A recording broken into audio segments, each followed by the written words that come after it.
My name is Damiano. I direct the University of Iowa Public Policy Center, and I want to welcome you all to the Flood Symposium this morning.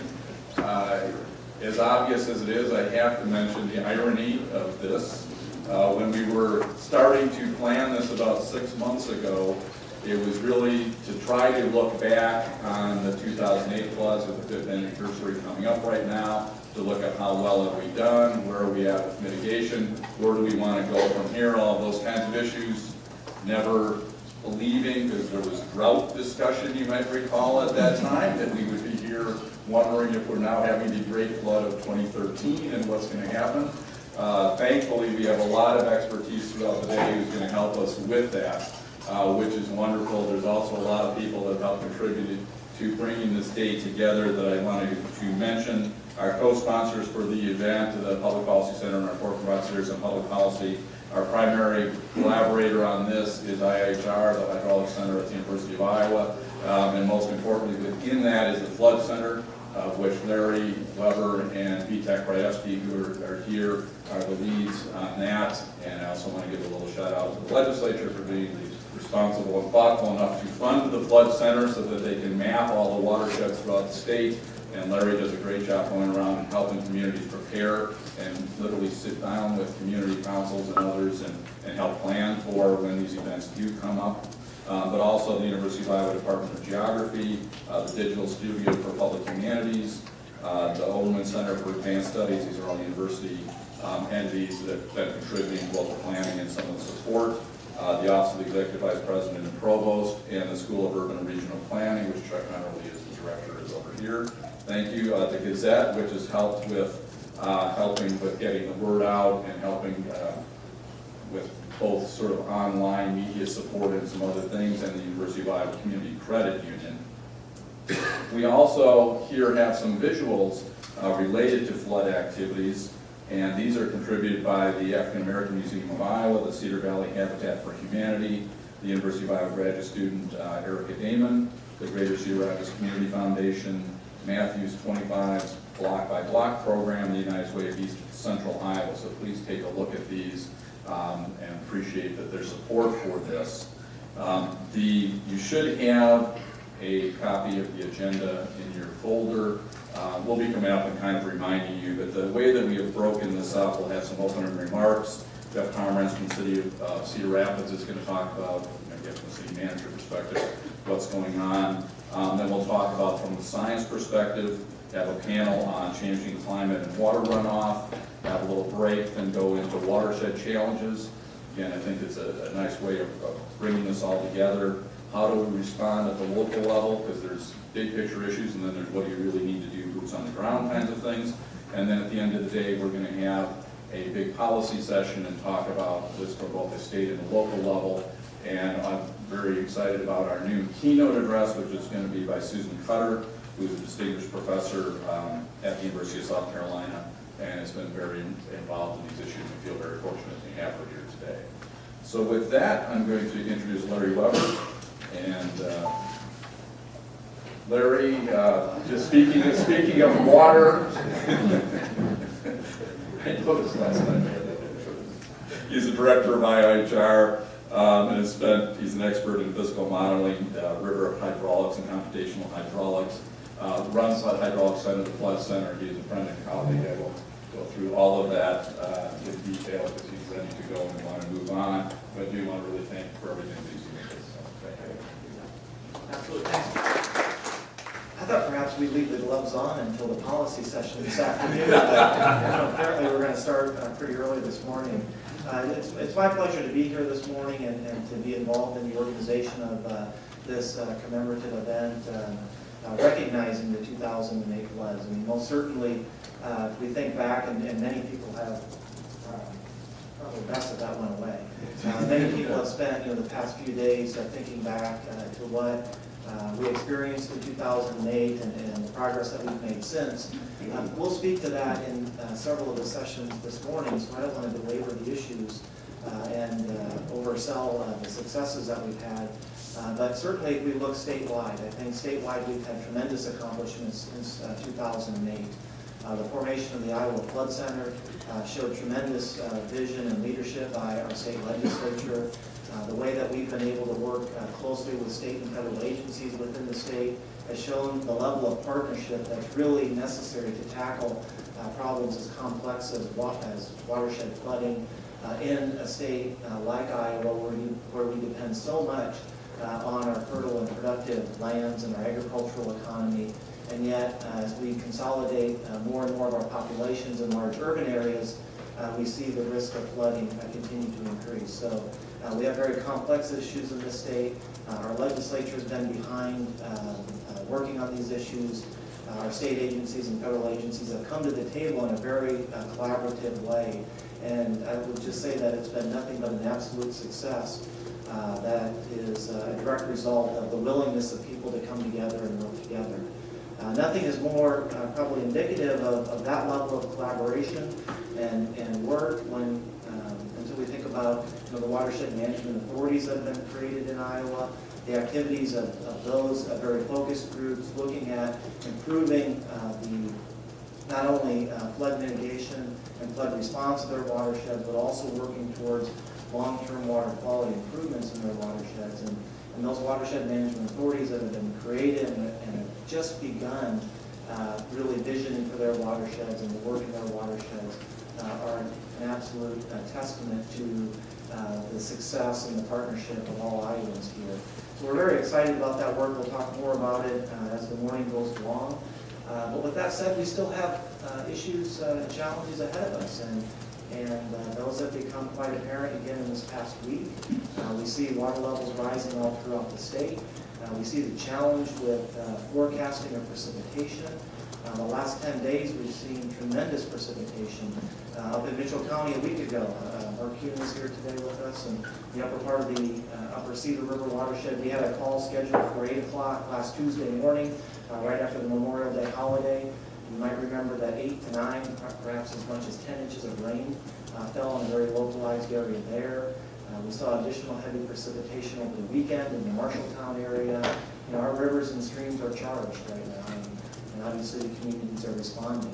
As we work with communities in this most recent event, not only have we been able to provide more quantitative information, better modeling data, better mapping data for them, but it is very encouraging for me to see the growth and the progress of the communities, the cities and the counties, and folks that are involved in the flood fight this time around. Certainly we've all learned from those experiences in 2008, but the infrastructure that's been developed from a knowledge perspective is probably the most satisfying. So I'm sure that the mayor has some remarks with that in mind as well. So we see communities and individuals growing, individual citizens coming forward, wanting information, being more flood aware, understanding the risk better for the risk that they may face, and wanting to be more proactive this time around. So I think those are all successes in the last 5 years. So I'd like to offer congratulations to everybody in Iowa for the work that they've taken and the responsibility that they've taken upon themselves to become more flood aware in this state. So with that, I don't want to take any more time away from Mayor Corbett. I'd like to introduce him. We're very honored to have his presence here today and his involvement. It's my pleasure to introduce Mayor Corbett, who's the mayor of Cedar Rapids. He took office about 18 months after the worst natural disaster in Cedar Rapids history, the June 2008 floods. He has dedicated his public service life to flood recovery and economic development in Cedar Rapids to rebuild the city better than it was before. Throughout his career, he's held various leadership positions in Iowa, including as part of the state legislature. So with that, I welcome Mayor Corbett.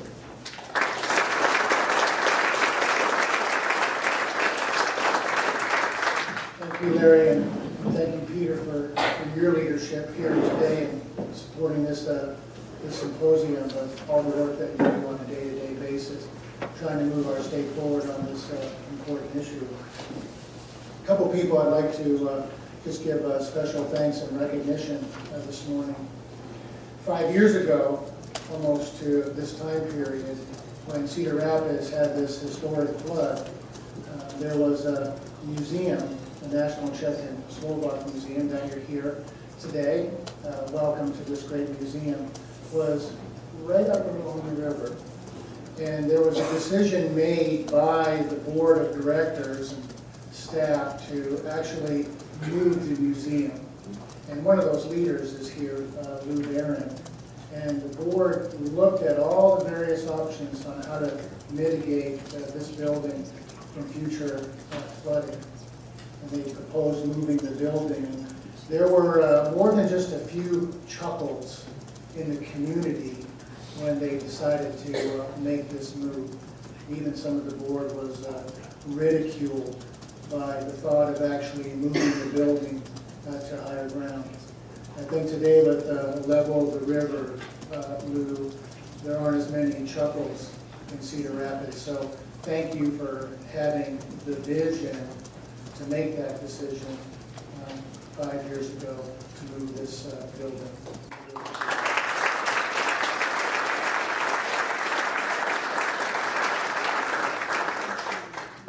And then we have State Senator Joe Bolcom here. He's been a public policy activist for a long time, even prior to being in the state senate and on the city council in Iowa City. But even prior to that, I think that's really what got him involved in elected politics, because he maybe felt a little frustrated that as a citizen, not being able to make as big an impact as he could if he got elected. And he's the chairman of this very important committee in the Iowa Senate called the Ways and Means Committee.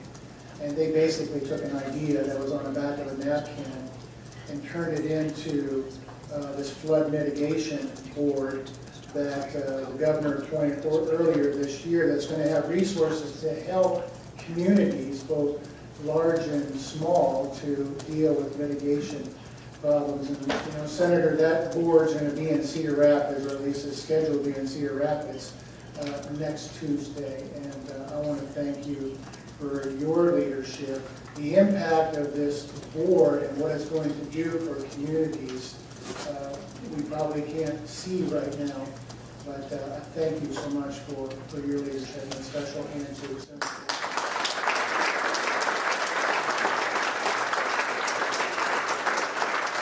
Just 9 months ago, I'm visiting with the city manager, Jeff Pomerantz, and we had a couple citizens that really wanted to clean the river up.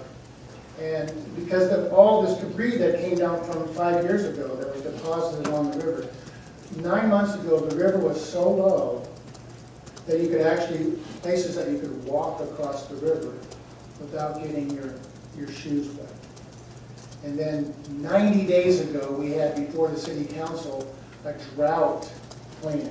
We were actually digging a channel off the Cedar River north of the 5 and 1 dam to allow the water to disperse a little so it could have time to sink into the aquifers in 9 months. Well, sometimes when we think of, at least when I used to think of terms of climate change, I always look at, well, this is over a 50-year period, over a 100-year period. We have our local state senator. He has this book, America's Climate Century, and Senator Rob Poe down here. And Senator, I haven't finished the book yet, but Senator Hogue, what Senator Hogue has taught me is that climate change isn't just over a 50 or 100. Yes, it has been, but it can also be in a shorter period. And we have gone from working on a drought to 90 days now dealing with flood protection. And he was also one of the senators that helped push this flood mitigation effort, but he's gone beyond that because although I know Senator Hogue supports using some berms and levees in some cases, but he has the grander vision of overall watershed management. I know that's a big part of your discussions today.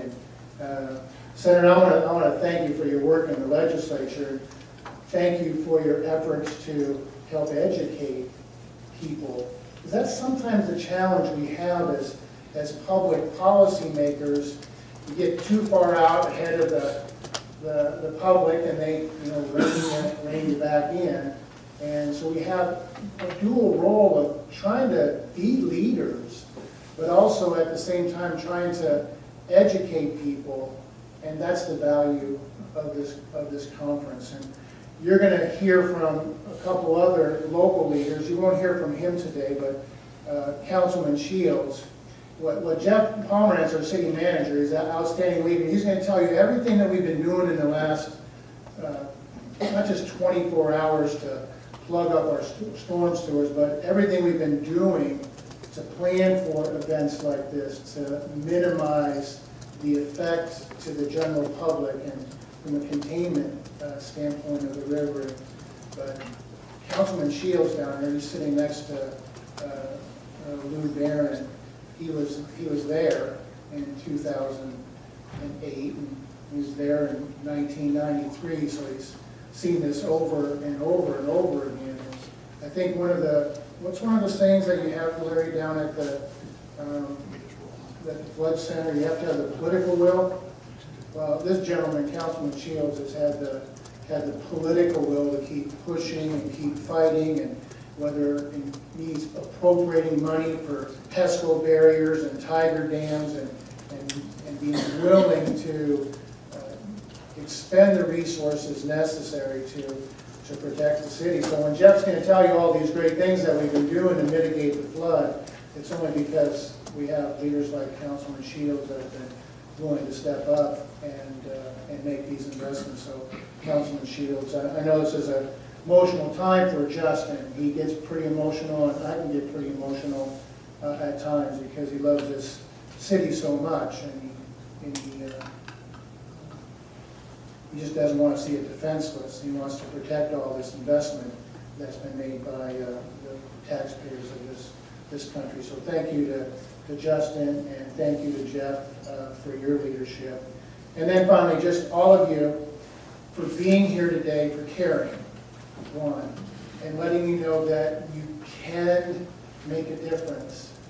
You really can. As Larry said, some progress has been made, but so much more progress needs to be done. So don't walk away feeling overwhelmed like it's too big of an issue to get your arms around. You know, it is a big issue, but we can get our arms around it with the continued leadership of the people I've already talked about, but with your leadership in your communities, with your public policymakers, and with your neighbors. So we can get this done. We can make more progress. And so thank you for your participation today.